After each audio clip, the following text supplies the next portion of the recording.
Hi mga Dayko! Welcome to my vlog! So mga Dayko, for this vlog, araw nga ngayon ng linggo mga Dayko, kaya naisipan ko na namang mag-jogging kasi may bantay kay Nigel.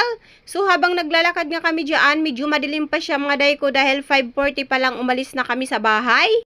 Masarap talaga sa pakiramdam mga Day kapag nakakapag-exercise ko. Ayan ang taas ng energy mo at ang gaan sa katawan. Medyo maliwanag na nga mga Day kasi alas 6 na yan. Ayan, ang layo talaga ng nilalakaran namin mga Day pag nagja-jogging kami or walking.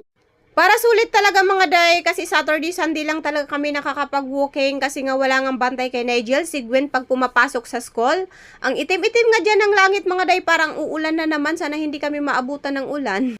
Tingnan nyo naman mga Day kung gaano kaganda yung view, yung mga nakikita mo puro green at ang lawak ng kabukiran. Kaya ayan, napabili pala ako ng sili dyan, 10 piso lang yan mga Day. Ang mahal pa naman ng kilo ng sili ngayon pero sa bukid 10 pesos lang yan.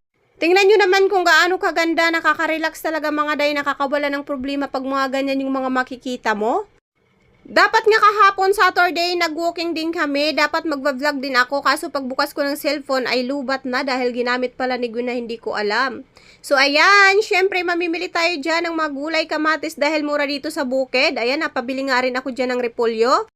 Ayan, pag may mga madaanan kayong mga ganyan na nagtitinda sa mga bukid, bumili na kayo mga Day kasi mura lang talaga kumpara talaga sa palengke. Ang laki talaga ng matitipid nyo. So ayan, sabi ko nga dyan sa Maringko, ayan, bidyuhan niya ako. Habang namimili ako dyan ng gulay, kaya sabi ko, bidyuhan niya ako dyan. Para may content tayo, baka sakaling mag-viral na tayo dito sa Facebook. Ito pala lagi yung kaganapan dito sa bukid pag Saturday, Sunday mga Day. Tingnan naman kung gaano karami yung tao at maraming nagtitinda dyan.